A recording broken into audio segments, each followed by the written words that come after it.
My name's Aaron. I'm 31. And if you told me 5 years ago that my wedding day would be the biggest act of quiet revenge I'd ever pull off, I would have laughed you out of the room. I was never the type to hold grudges, you know? Always the one who tried to keep the peace, even when it hurt.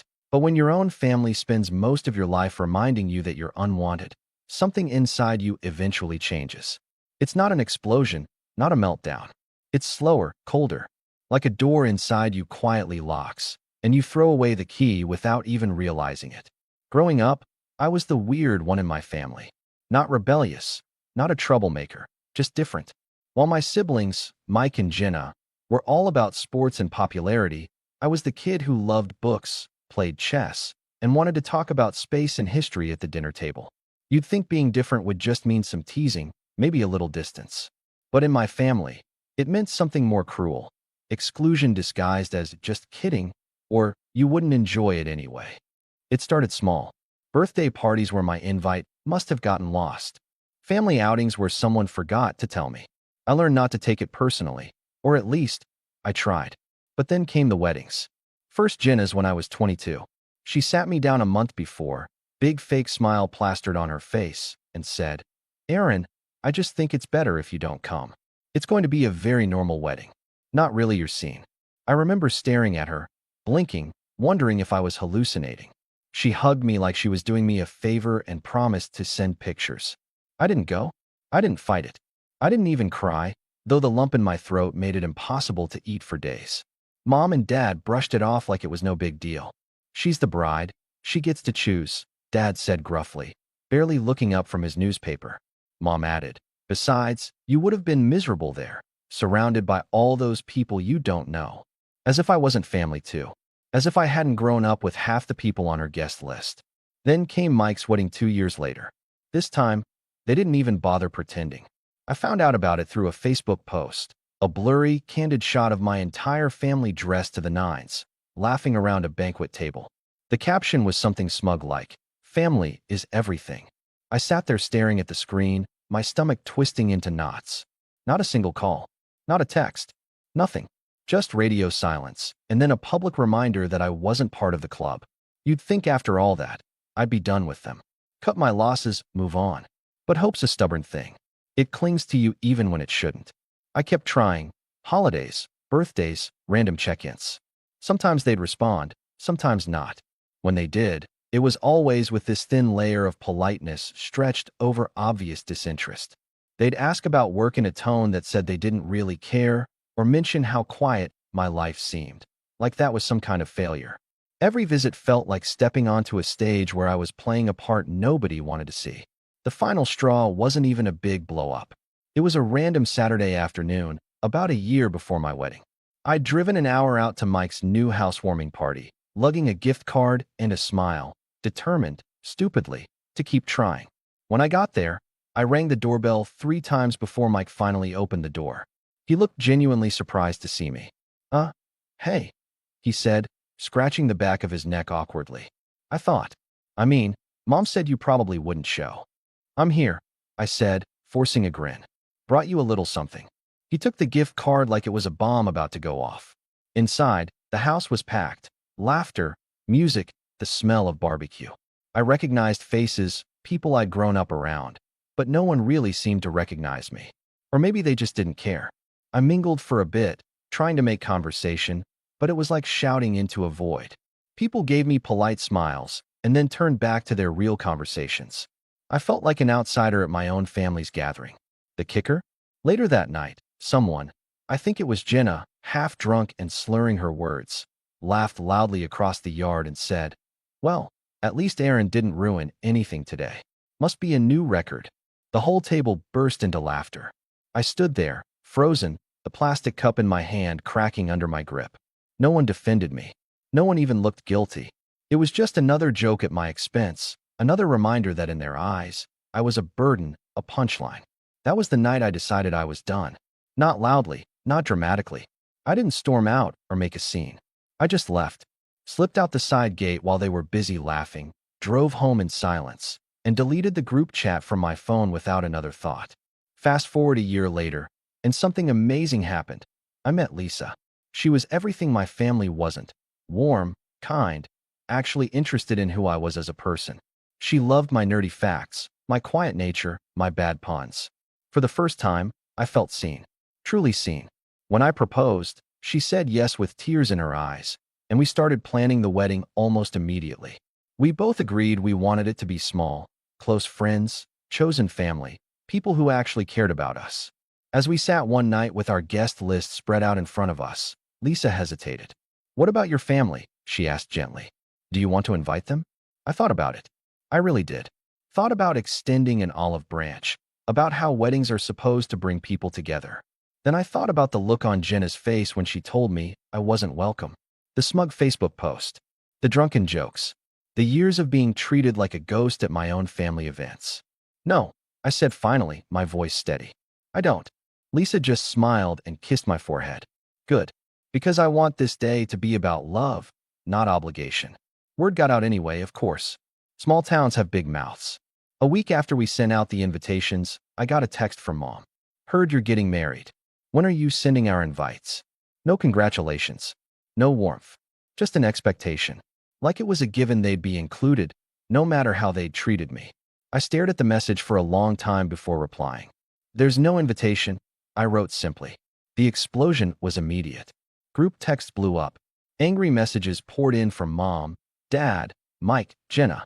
Guilt trips, accusations, even some pathetic attempts to pretend like we were always so close, and they couldn't imagine missing my big day.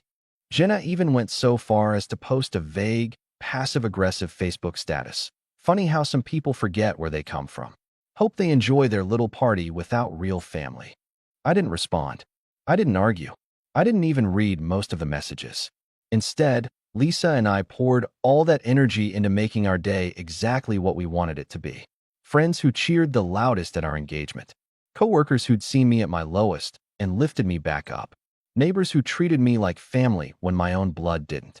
These were the people who would stand by us as we promised forever to each other. And when the day finally came, when I stood at the altar and watched Lisa walk toward me with the biggest, brightest smile I'd ever seen, I realized something. For the first time in my life, I didn't feel unwanted. I felt chosen. But that wasn't even the sweetest part. Because the real surprise came later, right after the ceremony, when someone pulled me aside with a sly grin. It was my old neighbor, Mr. Halverson, a wiry guy in his 70s who still somehow had more energy than most people half his age. He leaned in, barely able to contain his smirk, and said, "Aaron, you're gonna want to see this." Curious, I followed him over to his small group of friends huddled around someone's phone. When they noticed me, they practically vibrated with barely disguised glee.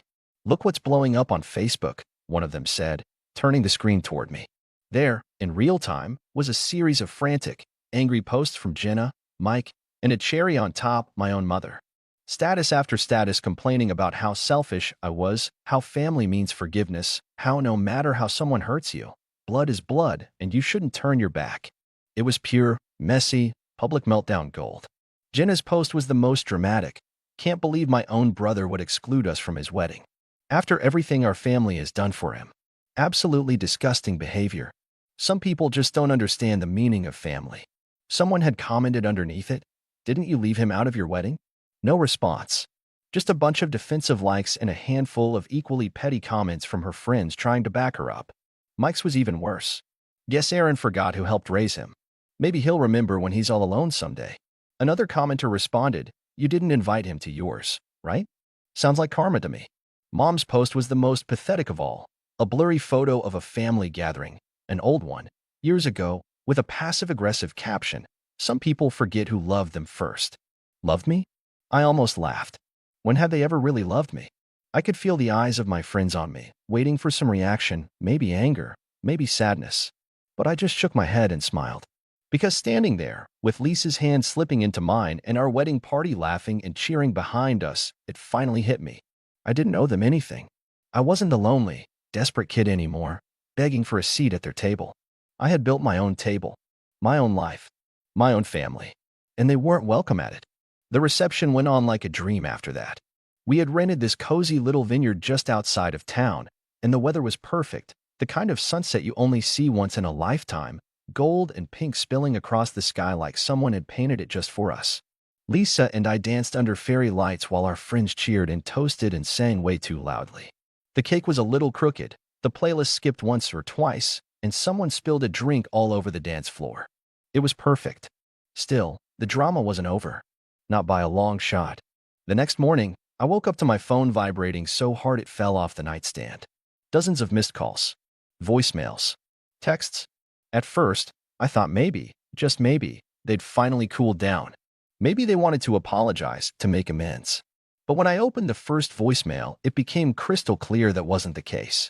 Mom's voice, tight and cold. "Aaron, you need to call me back immediately. I don't know what you think you're doing, but you're going to regret cutting off your family. You'll see. No one else will ever love you like we do." Another one from Jenna. "Congrats on your sad little party. Hope it was worth it, traitor." Mike's was the cherry on top. Just a long sigh, followed by, "You'll come crawling back one day. You always do." I sat there on the edge of the bed, listening to them one after another while Lisa slept peacefully beside me.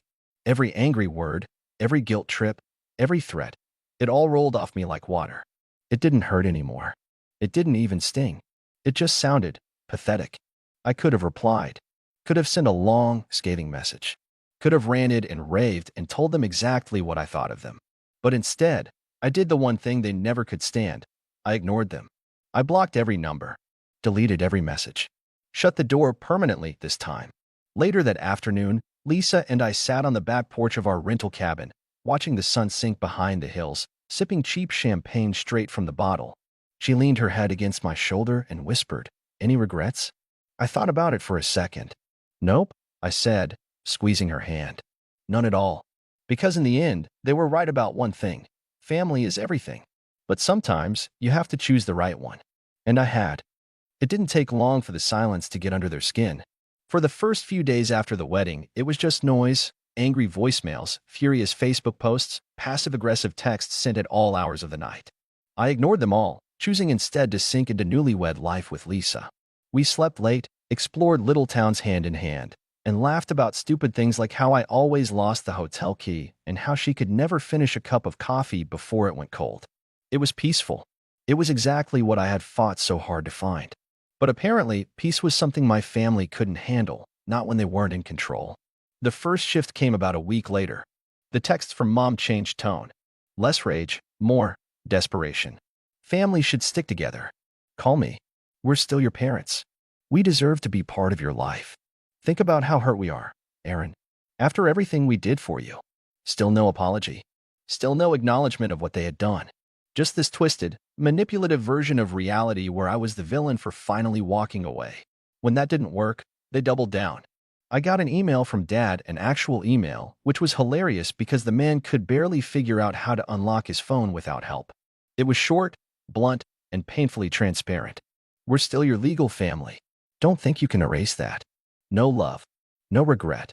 Just a reminder that in their minds, family wasn't built on love or respect. It was ownership." Lisa and I joked about it at first. Made up bingo cards for which guilt trip they'd try next. "We're your real family. You're being selfish. You'll regret this someday." It was almost funny how predictable they were. Until they showed up.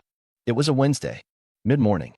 I was working remotely from our little living room. Lisa was in the kitchen humming along to some cheesy 90s playlist when there was a knock at the door.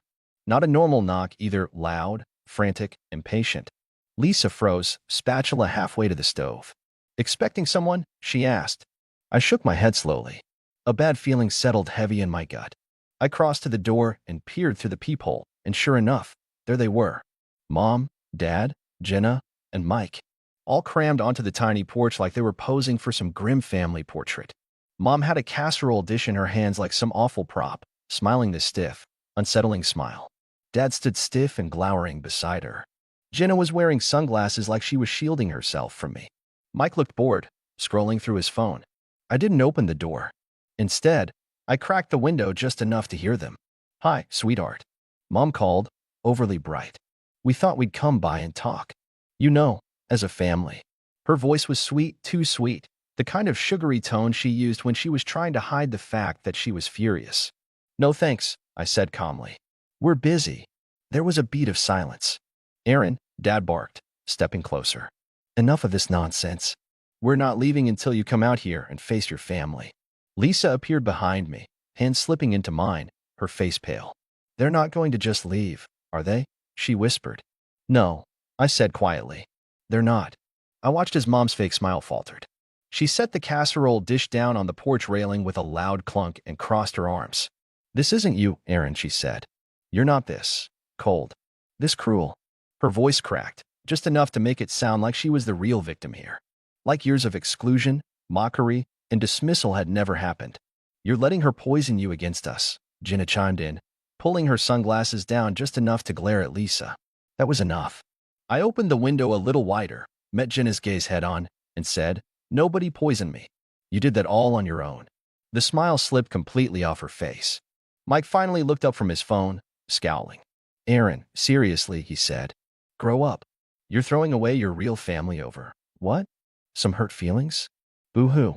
Lisa tightened her grip on my hand, but I could feel her trembling slightly. Not from fear, from anger. I took a deep breath, keeping my voice steady. You didn't want me at your weddings. You didn't want me at family holidays. You didn't want me around when it actually mattered. So now, you don't get to crash into my life when it's convenient for you. You made your choice a long time ago. Now I've made mine. You'll regret this, Mom hissed. The fake tears were gone now, replaced with naked, ugly rage. You'll regret cutting us out when you have nobody left. I smiled, a real, honest smile, and said, I already have everything I need. And with that, I closed the window. I didn't slam it, didn't yell, didn't make a scene. I just shut them out. For a moment, there was stunned silence outside. Then the banging started, fist pounding against the door. Angry shouts. Lisa backed away, pulling me with her toward the kitchen. Should we call the cops? She asked. I was about to answer when we heard it, a loud crack, like something breaking. And then another. They weren't just yelling anymore. They were trying to force their way in. I didn't panic. Not because I wasn't scared. Trust me, my heart was pounding so hard I could hear it in my ears. But because something inside me had shifted. The part of me that used to freeze, to beg, to hope they'd change, it was gone. Burned out. I looked at Lisa, who was clutching my hand so tightly her knuckles were white, and I realized. This wasn't about fear anymore. It was about making sure they never got the chance to hurt me again. Call the police, I said, voice low and even. Lisa didn't hesitate. She grabbed her phone and ducked behind the kitchen counter. I stayed where I was, standing firm between her and the door, even as the banging grew louder, more frantic. We're not leaving without you, Aaron. Dad roared from outside, his voice hoarse with rage. You're going to talk to us. Another loud bang. The door shuddered in its frame. I could hear Mom screeching something about ungrateful little traitors and Jenna cursing under her breath. Mike, true to form, was the loudest, shouting threats about how I'd regret this, about how nobody else would put up with me once Lisa realized what a loser I was. I didn't respond, didn't even flinch. I just stood there, breathing slow and steady, until I heard the sweetest sound in the world, the distant wail of sirens. The banging stopped almost immediately. I moved to the window, just in time to see Mom snatching the casserole dish off the porch, like that was somehow going to save face, while Dad barked at Mike and Jenna to act normal. They scattered, trying to pretend they were just standing around, casually chatting like they hadn't been trying to break down my door 30 seconds earlier. The police cruiser pulled up fast, tires crunching against the gravel driveway. 2 officers got out, 1 male, 1 female, both looking grim and very, very tired, like they'd seen this kind of suburban disaster way too many times. I opened the door carefully, stepping outside with my hands visible so there'd be no confusion. Morning, officers, I said calmly. Thanks for coming. The female officer nodded. We got a call about a disturbance. Can you tell us what's going on?